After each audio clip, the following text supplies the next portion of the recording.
Hello everyone, welcome back to Shajil sir classes. और कैसे हैं आप लोग?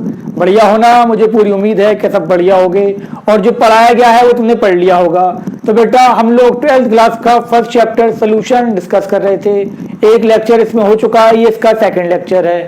ठीक है बेटा, हमने उसमें आपको क्या बताया था? हमने उसमें आपको सोल्यूशन क्या होता है वो बताया, मोलैरिटी बताई, कुछ क्वेश्चन करवा दिए और ये क्वेश्चन कहा था कि खुद ट्राई करना। ट्राई कर लिया हो तो बहुत अच्छी बात है, नहीं किया तो हम करवा दे रहे हैं आपको। पहले ये क्वेश्चन डिस्कस करते हैं, फिर उसके बाद हम डिस्कस करेंगे नॉर्मेलिटी।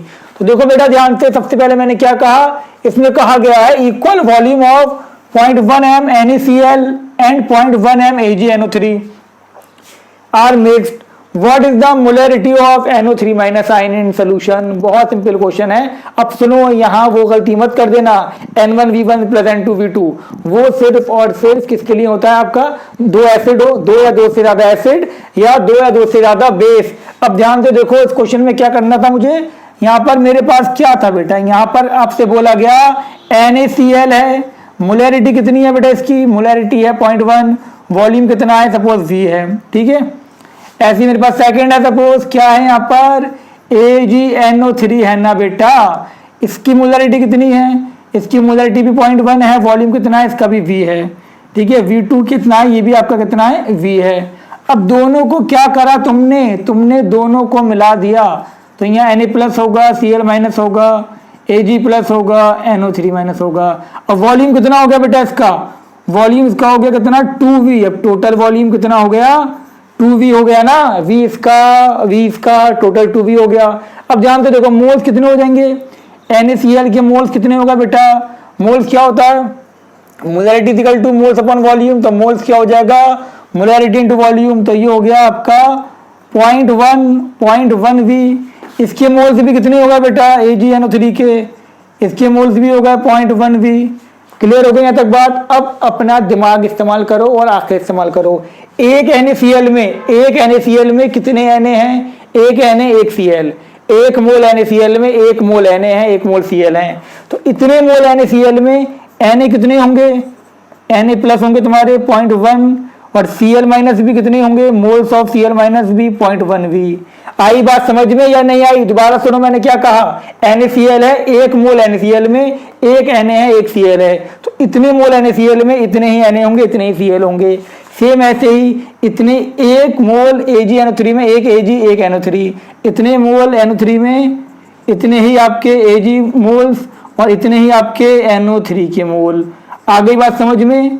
क्लियर है ना बेटा? अब तुमसे आयन की मोलैरिटी पूछी जा रही है, तो क्या कर, मोलैरिटी क्या होती है बेटा? मोलैरिटी होती है आपकी क्या? जल्दी बताओ। मोलैरिटी थी आपकी नंबर ऑफ मोल्स, तो यहाँ पर लिख दो number of moles of NO3 upon total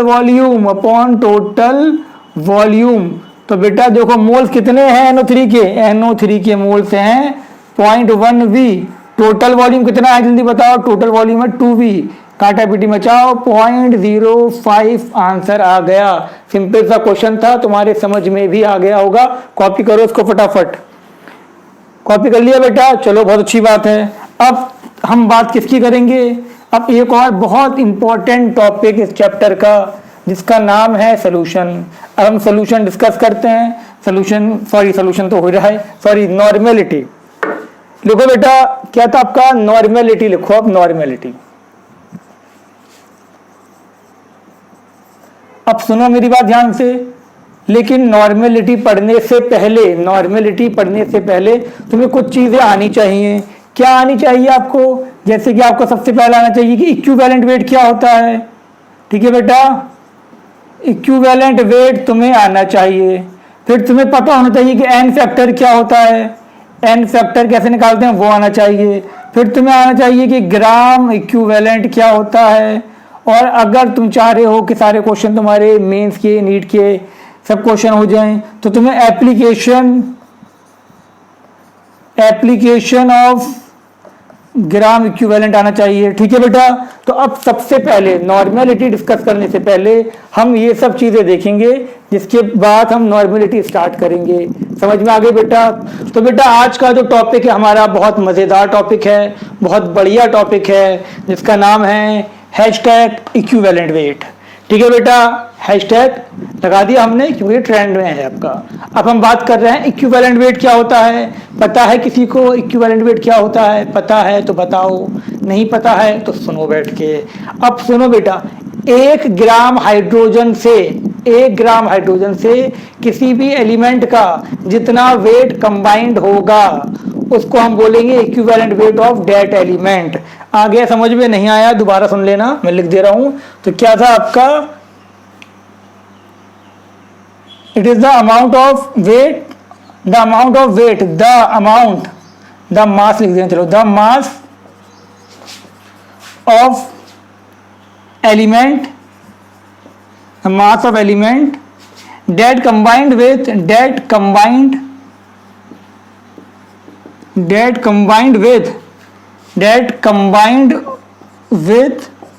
1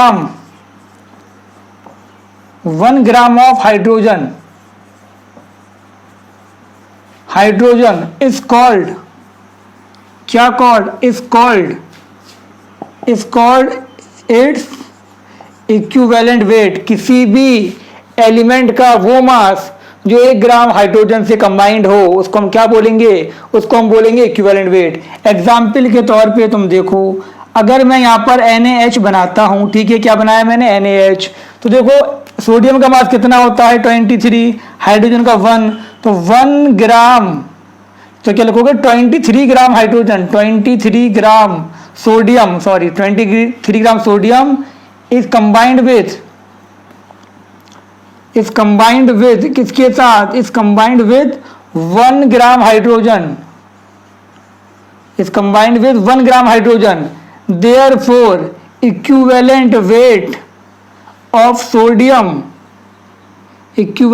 sodium कितना? is 23।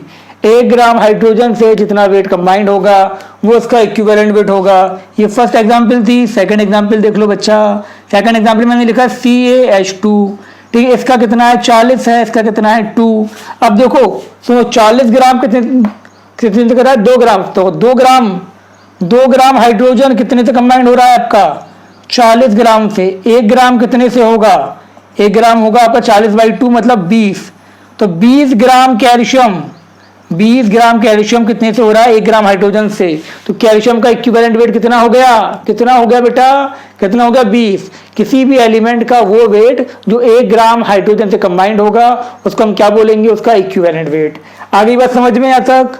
ठीक है, एग्जाम्पल लिख लें आप। एक आध एग्जाम्पल मैं आपको और देता हूं, डेफिनेशन भी कॉपी कर लो। अब देखो यहाँ पे बेटा, हमने यहाँ पर अगर लिख दिया तुम्हारा क्या? हमने लिख दिया, ये लिख दिया मैंने H2O। अब मुझे फटाफट बताओ ऑक्सीजन का क्या बताना है? ऑक्सीजन का इक्विवेलेंट वेट कितना होगा? तो ध्यान दो, देखो ये 2 है और ये कितना है? 16। तो देखो 2 ग्राम 16 से हो रहा है, 1 ग्राम कितने से होगा? 8 से होगा। तो कितना हो गया इक्विवेलेंट वेट? 8 हो गया। आ गई ना बात समझ में? कोई डाउट तो नहीं? अब तो समझ में आ गया होगा। किसी भी एलिमेंट का वो मास जो 1 ग्राम हाइड्रोजन से कंबाइंड होगा उसको हम क्या बोलेंगे? इक्विवेलेंट वेट बोलेंगे। अब कहोगे सर हम सबका क्या ऐसे ही निकालते रहेंगे? बिल्कुल नहीं, हमें इसका फॉर्मूला भी गिवन है। फॉर्मूला क्या था बेटा? फॉर्मूला समझ लो इक्विवेलेंट वेट का। तो इक्विवेलेंट वेट क्या लिखा मैंने? Equivalent weight is equal to molar mass by N factor बोलते हैं इसको, या वैलेंसी फैक्टर बोलते हैं, या चार्ज फैक्टर बोलते हैं। अब कहोगे सर ये एन फैक्टर क्या भला है? तो फिक्र मत करो, हम हैं, अभी तुम्हें बताएंगे कि एन फैक्टर क्या है। ठीक है बेटा? तो अगर तुम्हें किसी का भी इक्विवेलेंट वेट निकालना है तो क्या करोगे? उसका मोलर मास जो कि तुम्हें पता होता है अपॉन एन फैक्टर, वो भी अभी पता चल जाएगा। रब कर दूं मैं, ये पूरी डेफिनेशन लिख लो। तो क्या कहा मैंने? इक्विवेलेंट वेट क्या है? किसी भी एलिमेंट का वो मास जो 1 ग्राम हाइड्रोजन से कंबाइंड होगा उसको हम क्या बोलेंगे? Equivalent weight of that element. अब हम बात कर रहे हैं डिटर्मिनेशन ऑफ एन फैक्टर। क्या? डिटर्मिनेशन ऑफ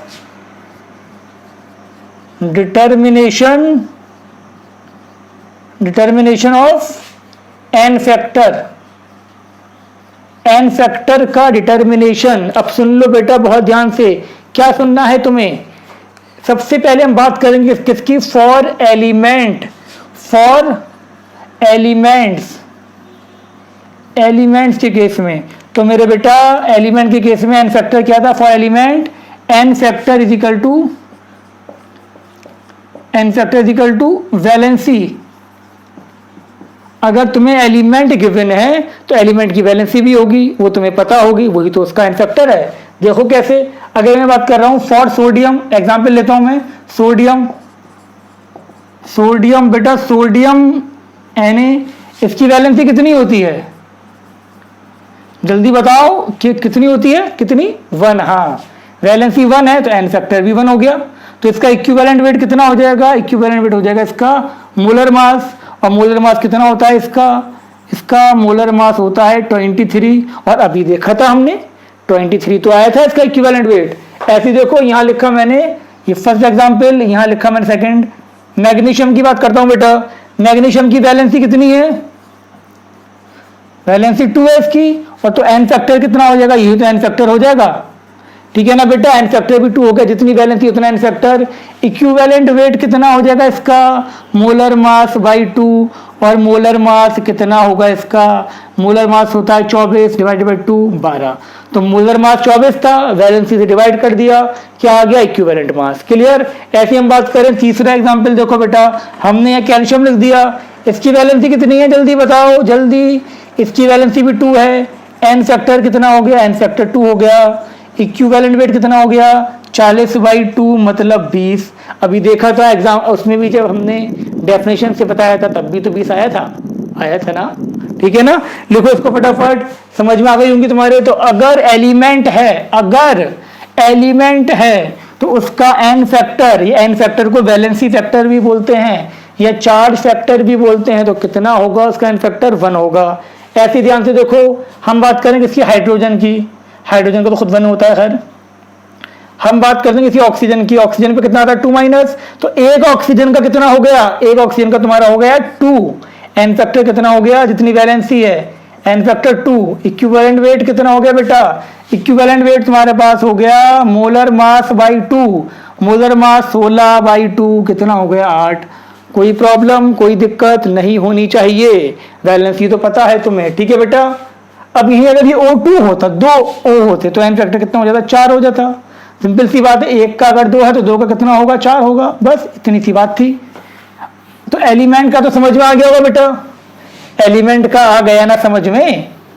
अब सेकंड हम बात करते हैं एसिड का। कॉपी कर लिया होगा तुमने, ये नहीं करा था तो पीछे कर लो वीडियो को, ये तो आसानी है तुम्हारे लिए कि वीडियो में तुम वीडियो पीछे करके दोबारा सुन सकते हो, जब चाहो तब सुन सकते हो। और बेटा हाँ, हम लोग लाइव क्लासेस स्टार्ट करने वाले हैं 9th 10th 11th 12th की। जो बच्चा इंटरेस्टेड हो वो ज़रूर हमें कॉल करे, ठीक है बेटा? इसकी फीस भी बहुत कम होगी, पूरा कोर्स आपका, पूरा कोर्स लाइव होगा। जो डाउट हो, वीडियो में दिक्कत ये आती है कि डाउट बच्चे नहीं पूछ पाते हैं, तो वहाँ पर जैसे मैं पढ़ा रहा हूँ कि बताओ, तो वहाँ तुम मुझे बता भी पाओगे क्या समझ में आया या नहीं आया। बहुत जल्द हम ये डाउट क्लासेस स्टार्ट करने वाले हैं, not doubt classes, complete session start करने वाले हैं लाइव क्लासेस का, ठीक है बेटा? आपको आपकी आईडी दी जाएगी और एक टाइम बताया जाएगा जिसमें डेली आपकी लाइव क्लास होगी, और डेली आपसे बिल्कुल मेरा ऐसे जैसे हम बात करते हैं क्लास में बैठ के वैसे बात होगी। जो पूछना है वहाँ पर आप पूछ सकते हो, सारे डाउट क्लियर हो जाएंगे। वीडियो तो आती रहेंगी लेकिन वो आपकी क्लास रेगुलर चलती रहेगी, पूरा कोर्स आपको ऐसे पढ़ाया जाएगा, ठीक है बेटा? फीस भी बहुत नॉमिनल होगी, 9th का भी, 9th 10th 11th 12th और ड्रॉपर तीनों हम ये सब बैच स्टार्ट करने वाले हैं, ठीक है बेटा? ये बात फैला दो सब में, ठीक है? और जो भी इंटरेस्टेड हो वो कांटेक्ट करे। अब हम बात करने वाले हैं किसके लिए? For acid. तो बेटा एसिड के केस में कोई पूछे एन फैक्टर क्या होगा तो क्या बताओगे तुम? एसिड के केस में एन फैक्टर होता है बेटा number of ionisable H plus ion. जी हाँ, number of ionisable H plus ion, या number of dissociable H plus ion, या number of replaceable H plus ion, एक ही तो बात है। अब सुनो मतलब क्या हुआ इसका। अगर तुम्हारे, हम एग्जाम्पल देख लें बेटा जी, तुम्हारे पास HCl है, तुमने HCl को पानी में डाला, ये कैसे ब्रेक होगा? H प्लस Cl माइनस, ऐसे ही तो ब्रेक होगा। HCl को जब पानी में डालोगे तो H प्लस और Cl माइनस में ब्रेक होगा या नहीं होगा? जी सर बिल्कुल होगा। तो कितने H प्लस निकले? एक H प्लस निकला, तो एन फैक्टर कितना हो गया? 1।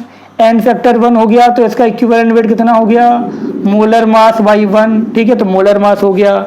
अब सुनो ध्यान से, वो एसिड जो एक H प्लस देगा, ये कह सकते वो एसिड जिसका n फैक्टर 1 होगा, उसको हम क्या बोलेंगे, मोनो बेसिक एसिड, या फिर mono protic acid, monobasic acid या मोनोप्रोटिक एसिड। प्रोटिक तो समझ गया, प्रोटॉन, एक प्रोटॉन निकल रहा है। अब कौन सा बेसिक क्यों बोल रहे हैं, ये तो एसिड है, बेसिक क्यों बोला हमने। तो एक बात याद रखो बेटा कि एसिड की जो स्ट्रेंथ होती है वो बेसिसिटी में मेजर करी जाती है, मतलब कि ये एसिड कितने बेस को न्यूट्रलाइज करेगा। एक H प्लस निकल रहा है तो मतलब ये एक OH के साथ तो कंबाइंड होकर उसको न्यूट्रलाइज करेगा, तो इसकी स्ट्रेंथ कितनी हो गई, एक OH को न्यूट्रलाइज करने की स्ट्रेंथ है इसकी, तो ये मोनोबेसिक एसिड हो गया, ये एक OH को न्यूट्रलाइज कर देगा। दो H प्लस निकलते तो दो बेस को न्यूट्रलाइज करता, तो क्या होता, डाई बेसिक एसिड। क्लियर। ऐसे देखो ध्यान से, हमने यहाँ पर लिखा आपका H2SO4, H2SO4 को जब पानी में डालोगे तो ये क्या देगा बेटा, 2H plus plus SO4 2 minus, कितने H निकले, 2H प्लस निकले। इक्विवेलेंट वेट कितना हो गया बेटा, इक्विवेलेंट वेट हो गया m/2, ठीक है। ये क्या हो गया आपका डाई बेसिक एसिड या डाई प्रोटिक एसिड, ठीक है बेटा। ऐसे मैंने यहाँ पर लिखा H3PO4, क्या नाम होता है इसका, फॉस्फोरिक एसिड होता है, ठीक है बेटा, फॉस्फोरिक एसिड। इसको जब मैंने पानी में डाला, इसने 3 H प्लस दिए प्लस PO4 3 माइनस, कितने H प्लस दिए, 3, तो n फैक्टर कितना हो गया, 3। इक्विवेलेंट वेट कितना हो गया बेटा, इक्विवेलेंट वेट हो गया इसका m/3। ये क्या हो गया, ये हो गया ट्राई बेसिक एसिड। कोनो प्रॉब्लम, कोनो दिक्कत, कोई परेशानी नहीं ना, बहुत अच्छी बात। लिखो, कॉपी कर लो इसको फटाफट, ठीक है बेटा। और एग्जाम्पल देखते हैं हम इसकी।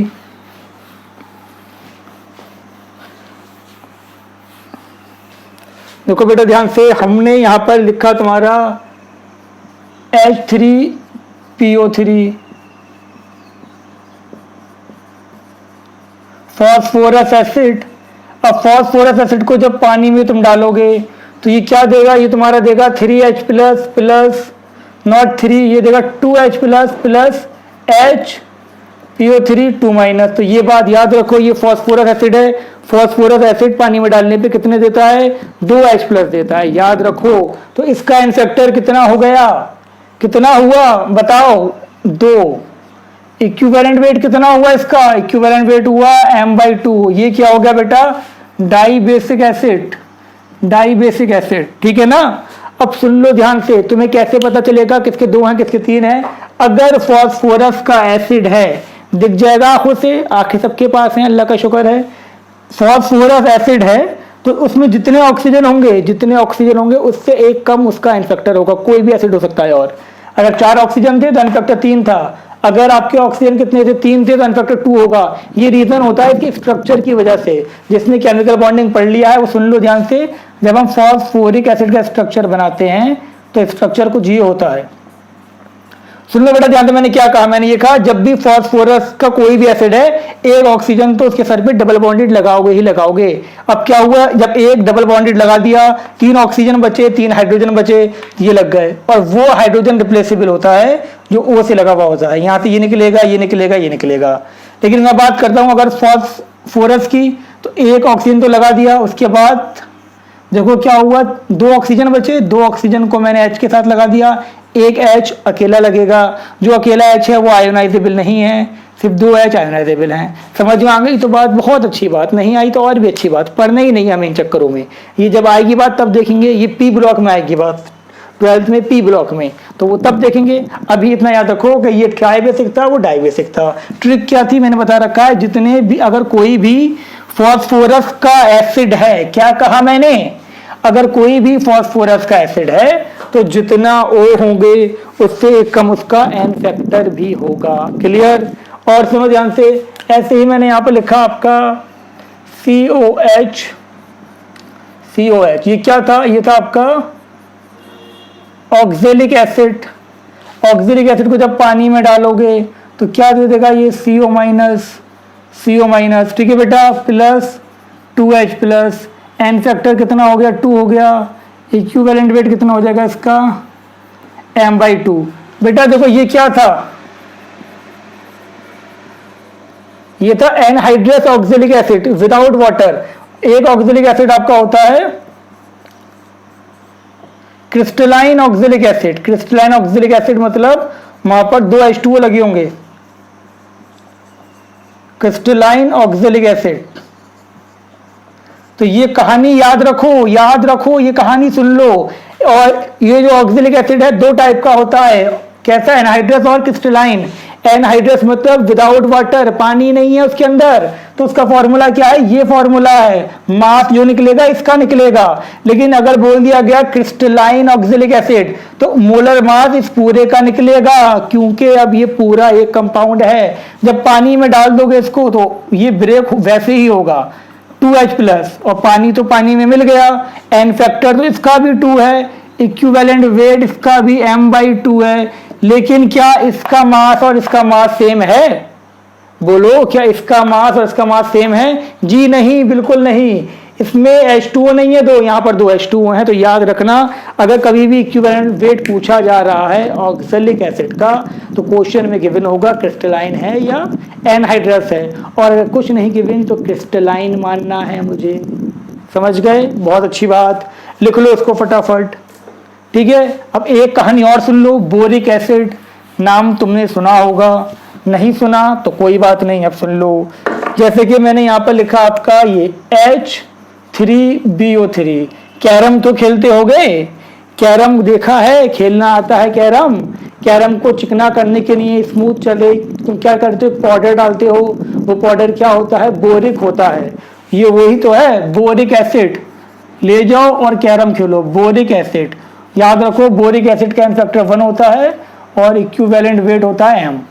1 क्यों होता है वो बात की बात है, हम बताएंगे जरूर तुम्हें, ठीक है। फिलहाल तुम्हें जो इंपॉर्टेंट है इस कॉन्सेप्ट में वो ध्यान रखो।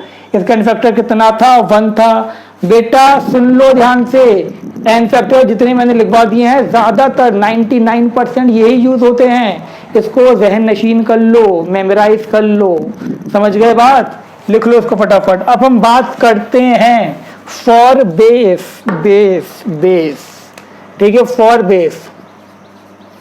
अब मुझे ये बता दो जरा, बेस की केस में एन फैक्टर क्या होगा, number of ionizable OH minus sign, ionizable OH minus sign, ठीक है। एसिड में H प्लस था, यहाँ पर क्या हो गया, OH माइनस साइन। यहाँ लिखा मैंने एग्जाम्पल NaOH, NaOH को तुमने पानी में डाल दिया, क्या मिलेगा, Na प्लस OH माइनस। कितने मिले OH माइनस, 1 मिला, एन फैक्टर 1, तो इक्विवेलेंट वेट कितना हो गया, मोलर मास बाई 1। ये क्या हो गया बेटा, मोनो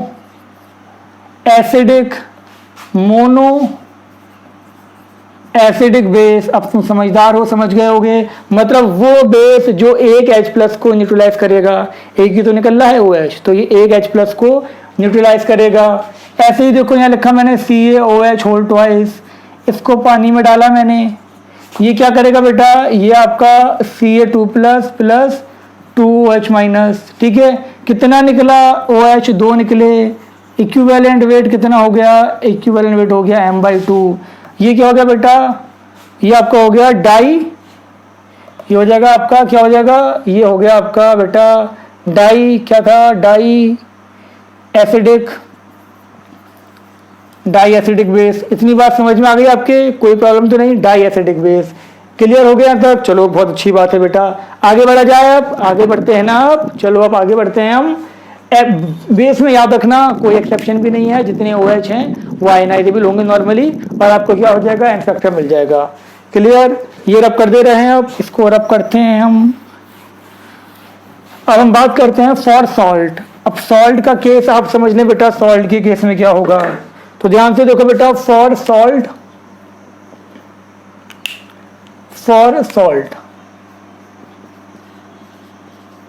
बेटा, अगर सॉल्ट है और सॉल्ट का एन फैक्टर पूछा जा रहा है तो क्या होगा, N factor is equal to total charge on cation और anion, total charge on cation और अनाइन। अनाइन या कैटाइन पे आपको क्या कर देना है, टोटल चार्ज देख लेना है बस, टोटल चार्ज ऑन कैटाइन और एनाइन। अब ध्यान से देखो, यहाँ पर हमने क्या करा, हमने कुछ ऐसा करा, हमने यहाँ लिखा NaCl। NaCl को जब तुमने क्या करा, पानी में डाला, ये ब्रेक हुआ Na plus Cl minus. Positive charge कितना है 1, नेगेटिव चार्ज कितना है 1, तो एन फैक्टर कितना हो गया 1, इक्विवेलेंट वेट कितना हो गया बेटा, मोलर मास बाई 1। ऐसे ही मैंने यहाँ पर लिखा CaCl2, इसको जब मैंने पानी में डाला, ये ब्रेक हुआ Ca2 plus plus 2Cl minus. Positive charge 2, negative charge भी तो 2 हो गया, एक पे एक है तो 2 पे 2 हो गया। एन फैक्टर कितना हो गया 2, इक्विवेलेंट वेट कितना हो गया बेटा, इक्विवेलेंट वेट हो गया आपका m/2। क्लियर, बहुत अच्छी बात। ऐसे ही देखो बेटा, यहाँ लिखा मैंने आपका K2SO4, जब मैंने इसको पानी में डाला 2K plus plus SO4 2 minus, positive 2 negative 2, यहाँ पर भी एन फैक्टर 2 हो गया। इक्विवेलेंट वेट कितना हो गया बेटा, इक्विवेलेंट वेट हो गया m/2। आगे बात समझ में, कोई प्रॉब्लम तो नहीं। चाहे तुम चार्ज कैटाइन पे देख लो, चाहे चार्ज अनाइन पे देख लो, सेम होगा। हमेशा सॉल्ट में चार्ज बराबर होगा कैटाइन अनाइन का। और एग्जाम्पल देखो बेटा, एग्जाम्पल को समझो फटाफट। हमने यहाँ पर लिखा आपका, क्या लिखा, Al2SO4 होल थ्राइस। इसको जब मैंने पानी में डाला तो 2 एल्यूमिनियम थे, एक एल्यूमिनियम पे 3 प्लस, 3 सल्फेट थे, एक सल्फेट पे कितना होगा 2 माइनस। टोटल कितना हो गया बताओ जल्दी, एन फैक्टर कितना है, पॉजिटिव चार्ज कितना हो गया 6, नेगेटिव भी कितना हो गया 3 2 6, एन फैक्टर कितना हो गया 6। इक्विवेलेंट वेट कितना हो गया m/6। कोई दिक्कत, कोई परेशानी नहीं, शाबाश। ऐसे देखो, यहाँ लिखा मैंने KCl डॉट MgCl2.6H2O, इसका नाम क्या है, कार्नेलाइट। कार्नेलाइट ये डबल सॉल्ट है, डबल सॉल्ट वो जो 2 सॉल्ट से मिलके अभी एक ही कितना बिहेव कर रहा है, लेकिन ठीक है, इसके अंदर 2 सॉल्ट मिक्स हैं। इसको तुमने पानी में डाला, K plus Cl minus Mg2 plus 2Cl minus, पानी तो पानी में मिल गया। पॉजिटिव देखो कितना है बेटा, एक पॉजिटिव 2 पॉजिटिव, टोटल कितना हो गया 3, एक नेगेटिव 2 नेगेटिव, टोटल कितना हो गया 3। तो एन फैक्टर इसका हो गया कितना 3। इक्विवेलेंट वेट कितना हो गया बेटा, इक्विवेलेंट वेट तुम्हारा हो गया कितना m/3। कोई दिक्कत तो नहीं तुम्हें, बहुत अच्छी बात। ऐसे ही एक और देखो, यहाँ लिखा मैंने आपका NH4 whole twice SO4 dot FeSO4.6H2O। इसका नाम क्या है बेटा, इसका नाम है मोहर सॉल्ट। मोहर सॉल्ट ये भी तो डबल सॉल्ट है, एक सॉल्ट ये, एक सॉल्ट ये। इसको जब तुम पानी में डालोगे तो ये क्या मिलेगा तुम्हें, ये तुम्हें मिलेगा यहाँ पर 2NH4 plus plus SO4 2 minus plus Fe2 plus plus SO4 2 minus. N factor कितना हो गया देखो, 2 ये 2 ये, एन फैक्टर हो गया 4। और इक्विवेलेंट वेट कितना हो गया, वो हो गया m/4। ठीक है बेटा, आगे बात समझ में, कॉपी करो फटाफट, जल्दी जल्दी जल्दी कॉपी कर लो इसको। कर लिया कॉपी, बहुत अच्छी बात है। अब हम बात करने वाले हैं एक लास्ट एग्जाम्पल इसकी, उसको भी देख लो ध्यान से। ऐसे ही हमने यहाँ पर लिखा बेटा, क्या लिखा, Al2SO4 whole thrice dot K2SO4, यहाँ पर आपका लिखा 24H2O। क्या बोलते हैं इसको, पोटैश एलम। ये तुम्हारा होमवर्क है, मुझे कमेंट में ज़रूर बताना इसका एन फैक्टर कितना आया। ठीक है बेटा, लिखो इसको। इतनी बात आगे समझ में, यहाँ तक क्लियर है ना, कोई परेशानी तो नहीं है किसी को, यहाँ तक लिखो इसको फटाफट। तो बेटा समझो, अब हम बात करते हैं फॉर रिडॉक्स रिएक्शन। अब तुम्हारे हमने क्या क्या बता दिया, फॉर एलिमेंट बता दिया कि एलिमेंट का एन फैक्टर कैसे निकालेंगे, एसिड का बता दिया, बेस का बता दिया, सॉल्ट का बता दिया। अब आते हैं सबसे इंपॉर्टेंट, फॉर रिडॉक्स रिएक्शन। तो सुनो बेटा, सबसे पहली बात कि रिडॉक्स रिएक्शन होती क्या है, वो रिएक्शन जिसमें ऑक्सीडेशन और रिडक्शन एक साथ हो उसको हम क्या बोलेंगे, रिडॉक्स रिएक्शन बोलेंगे। आ गई बात समझ में, कोई प्रॉब्लम नहीं ना।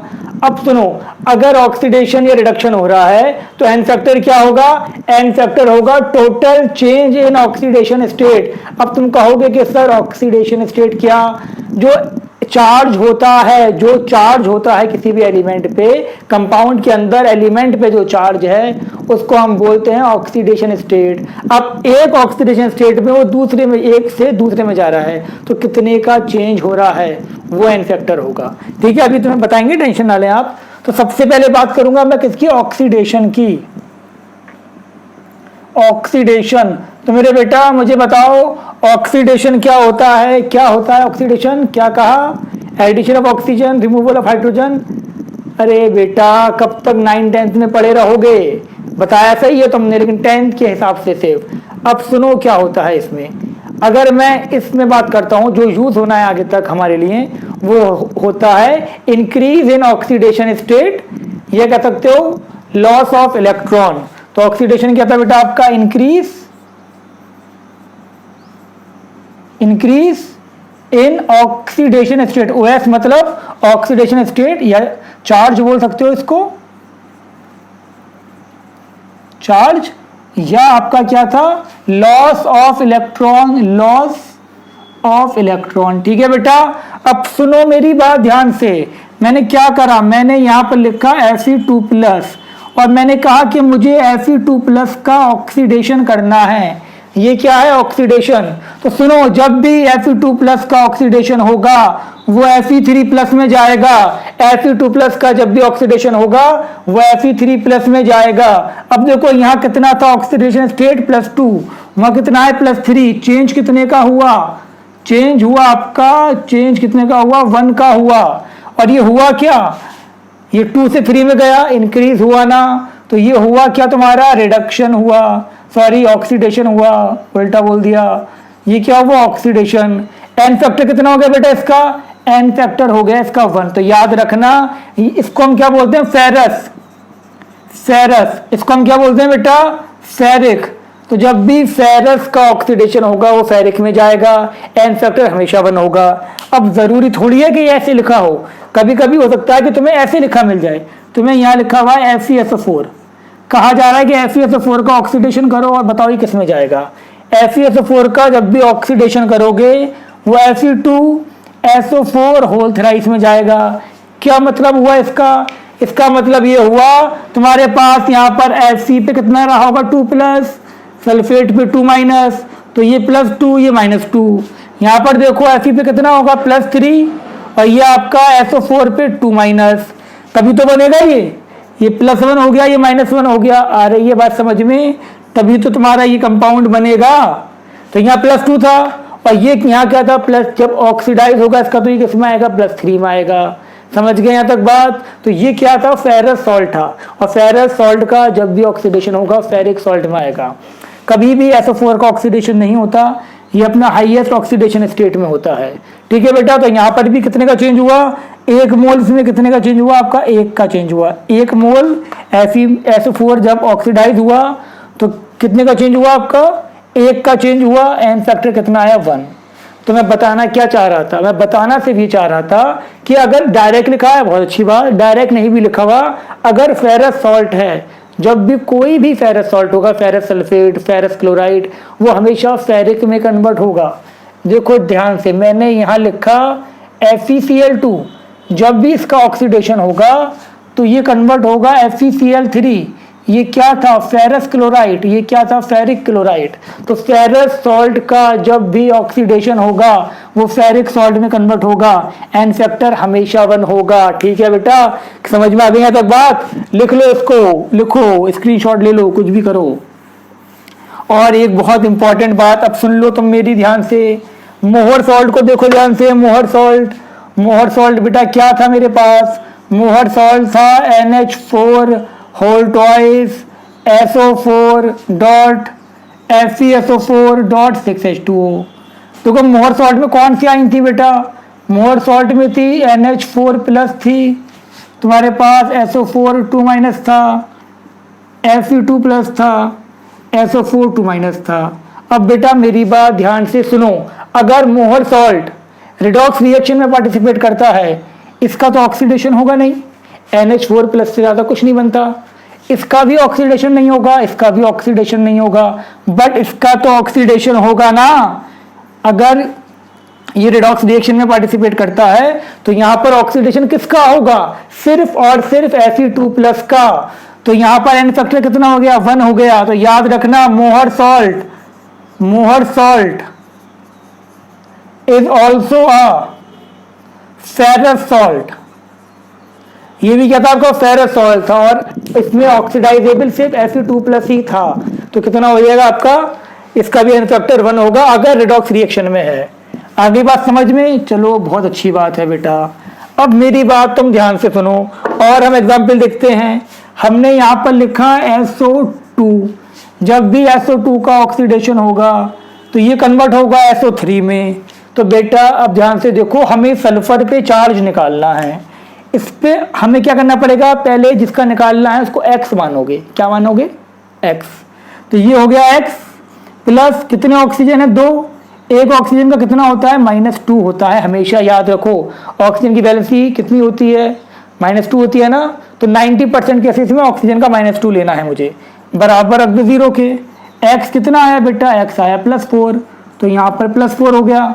यहाँ निकालो x, 3 ऑक्सीजन है, एक ऑक्सीजन का -2, बराबर रखो 0 के।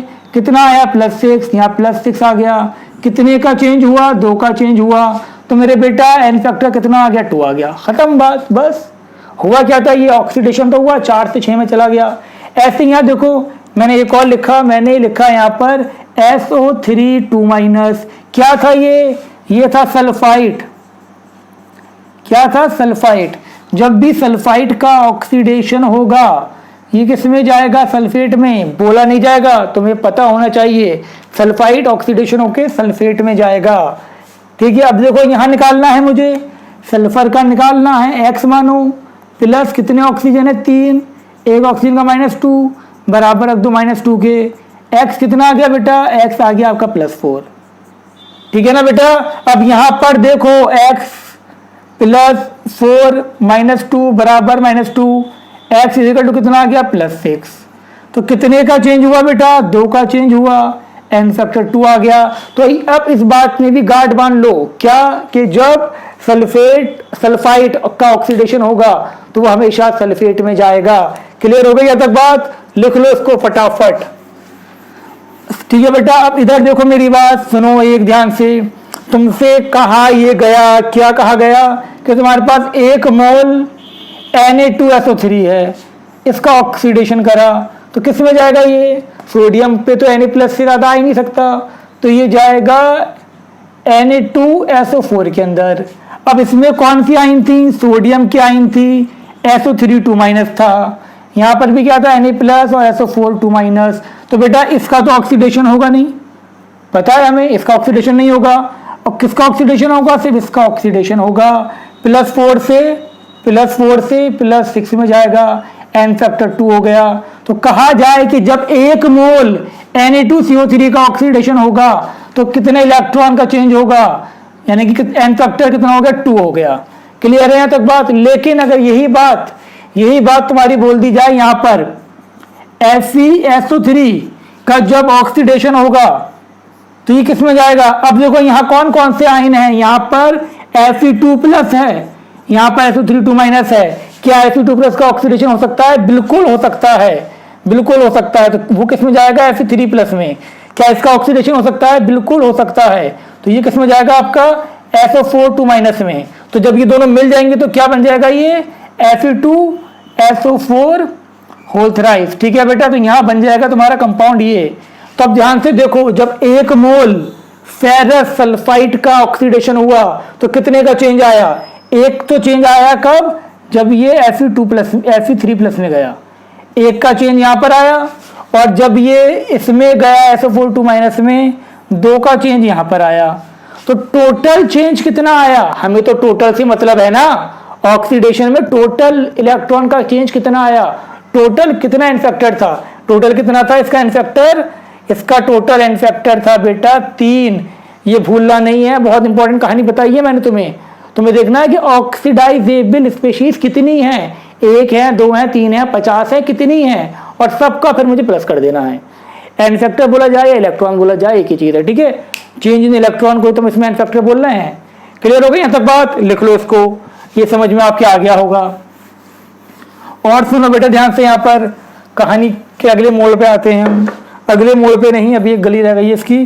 तो वो क्या था हमारा, हमने यहाँ पर लिखा C2O4 क्या था ये था आपका ऑक्सलेट आयन। अब सुनो बेटा, जब भी ऑक्सलेट आयन का ऑक्सीडेशन होगा ये हमेशा जाएगा किसमें, CO2 में।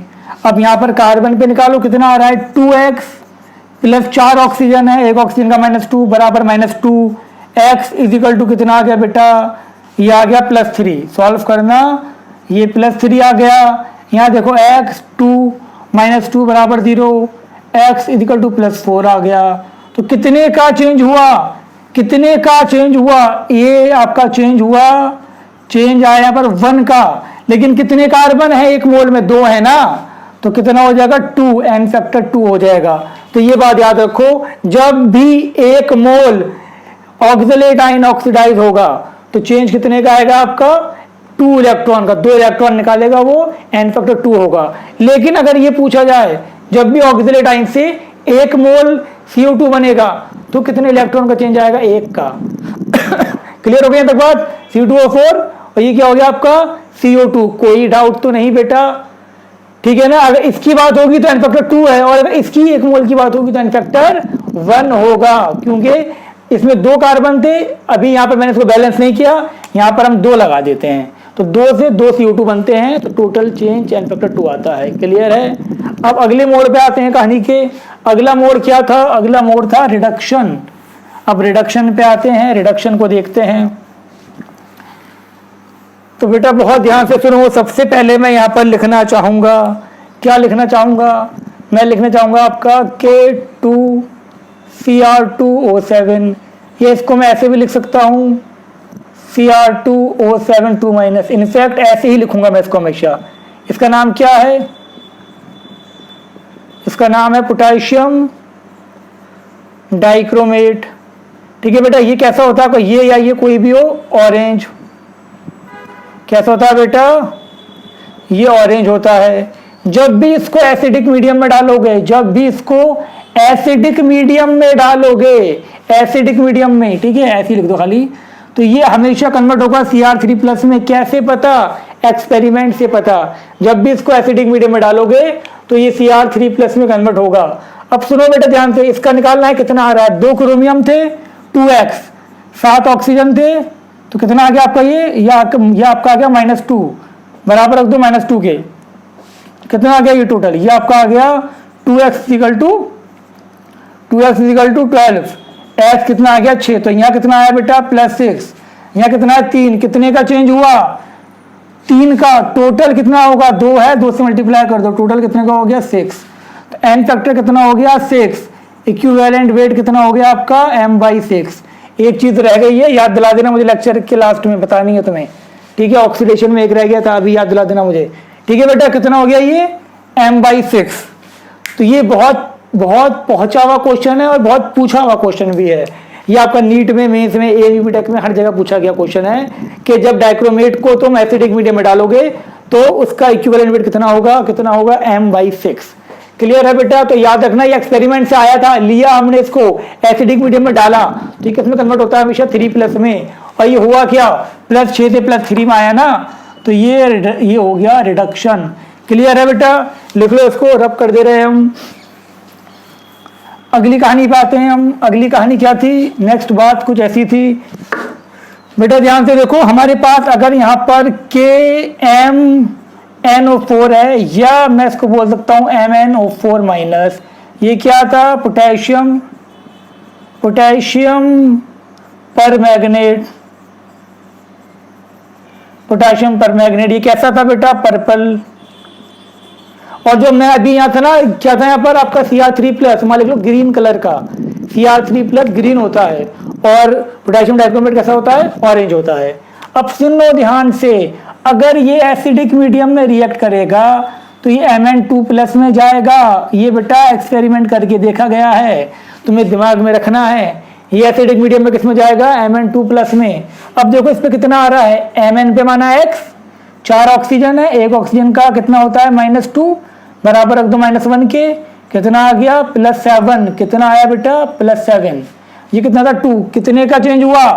5 का चेंज हुआ ना, और एक ही तो है यहाँ पर, तो 5 ही रहेगा। तो n फैक्टर कितना हो गया 1, इक्विवेलेंट वेट कितना हो गया बेटा m/1। 1 क्यों हो जाएगा यार, तुम बता नहीं रहे हो, कितना हो जाएगा 5। तो ये भी बहुत पूछा हुआ क्वेश्चन है। आगे बात समझ में, जब भी पोटेशियम डाइक्रोमेट को क्या करोगे, किस में डालोगे, किस में डालोगे? एसिडिक मीडियम में। वो कन्वर्ट होगा किसके अंदर? +7 से +2 के अंदर। याद रखो अब ये, तो n फैक्टर कितना हो जाएगा इसका? 5 हो जाएगा। ये कैसा था? पर्पल था। ये कैसा था? कलरलेस। कहा गया कि पोटेशियम परमैंगनेट को डीकलराइज कर दिया, तो मतलब वो Mn2+ में कन्वर्ट हो गया। क्लियर है बेटा? लिख लिया ये? मुझे पूरी उम्मीद है लिख ही लिया होगा। अगली कहानी पे आते हैं।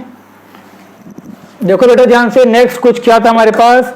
अगर मेरे पास यहाँ पर वही था पोटेशियम परमैंगनेट MnO4-। देखो ये अगर आपका न्यूट्रल मीडियम में रिएक्ट करता है, न्यूट्रल या फिर आपका weak alkaline, weak basic medium में, तो ये कन्वर्ट होता है MnO2 में। ठीक है, यहाँ पर कितना था बेटा? +7 था। यहाँ देखो x2 कितना था? 1 का -2 बराबर 0, x = +4, कितना आ गया +4, +7 से +4 में गया, कितने का चेंज आया?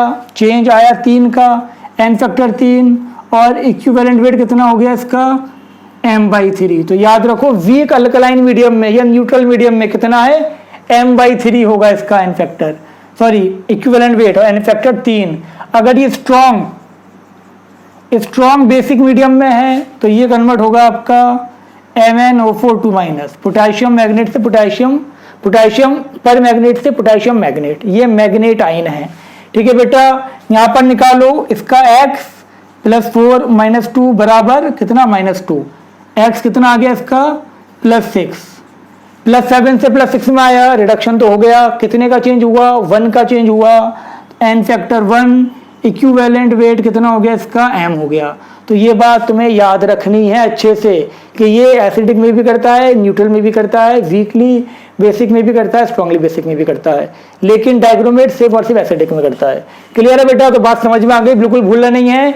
जब MnO4 आपका एसिडिक में होगा तो n फैक्टर कितना होगा? 5, वीकली बेसिक में होगा n फैक्टर 4, और जब आपका स्ट्रांगली में होगा n फैक्टर 1। क्लियर? ऐसे देखो, अगर मेरे पास यहाँ पर Cu2+ है, इसका रिडक्शन होगा, ये Cu में जाएगा, n फैक्टर कितना हो जाएगा? 2। ऐसे ही अगर मेरे पास Al3+ है, ये रिड्यूस होकर Al बनेगा, n फैक्टर कितना हो जाएगा? 3। समझ में आ गई यहाँ तक बात? कोई डाउट तो नहीं? लिखो इसको फटाफट। ठीक है, मैं ये बता दे रहा हूँ जो रह गया था, एक ऑक्सीडेशन का इंपॉर्टेंट था, ये भी इसको वहीं लिख लेना जगह हो तो बेटा देखो ध्यान से, तुम्हारे पास अगर H2O2 है ना, H2O2 इसको क्या बोलते हैं हम?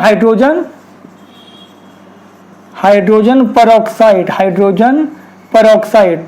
H2O2 में ऑक्सीजन पे -1 होता है, याद रखना।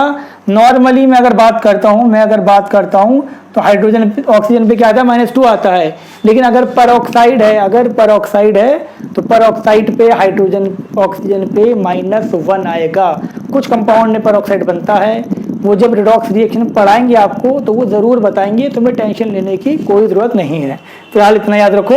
और जब ये ऑक्सीडाइज होगा तो ये कन्वर्ट होगा H2O में +O2 में। यहाँ कितना है? 0। चेंज कितने का हुआ?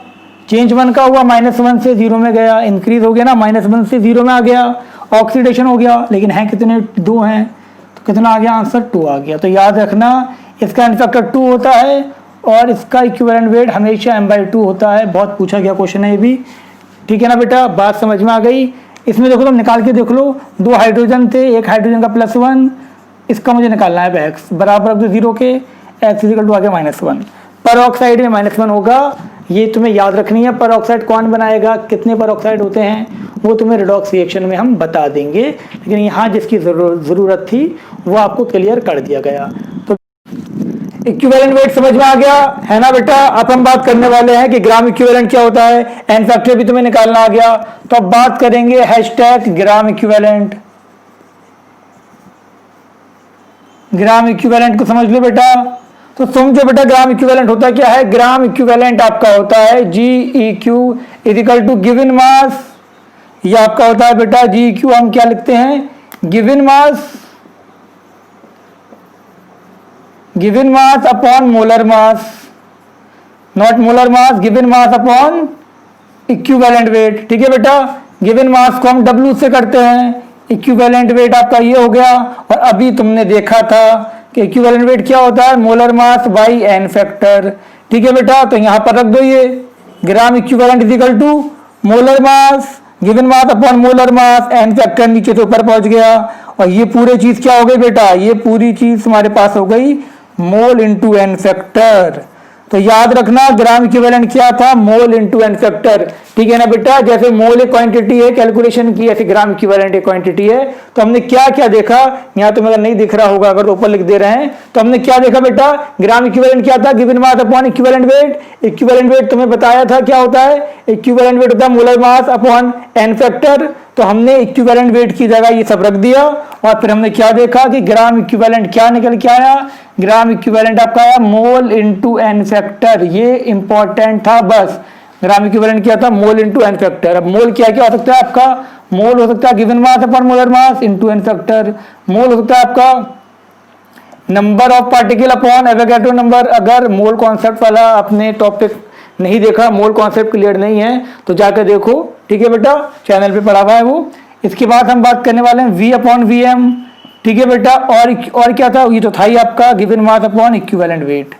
ठीक है बेटा, ये सब आपका ग्राम इक्विवेलेंट के फॉर्मूले थे। और सब किससे निकल जाएंगे आपके, ये सारे फॉर्मूले आपके निकलेंगे किससे, gram equivalent equal to mole into N factor. तो बेटा आज के इस लेक्चर में इतना ही, जितना पढ़ाया है इसको अच्छे से पढ़ लो, बहुत अच्छे से, क्योंकि नेक्स्ट लेक्चर बहुत दमदार होने वाला है। उसमें आपको नॉर्मेलिटी बताएंगे, फिर ग्राम इक्विवेलेंट की एप्लीकेशन बताएंगे। ठीक है बेटा, तो ये बात ध्यान रखो, नॉर्मेलिटी जानने से पहले ग्राम इक्विवेलेंट जरूरी था, एन फैक्टर जरूरी था, और आपका इक्विवेलेंट वेट जरूरी था। मुझे पूरी उम्मीद है समझ में आ गया होगा। फटाक से हम दूसरा नेक्स्ट लेक्चर स्टार्ट करते हैं। हमने तो कर ही दिया है, आप भी इसके बाद स्टार्ट कर देना।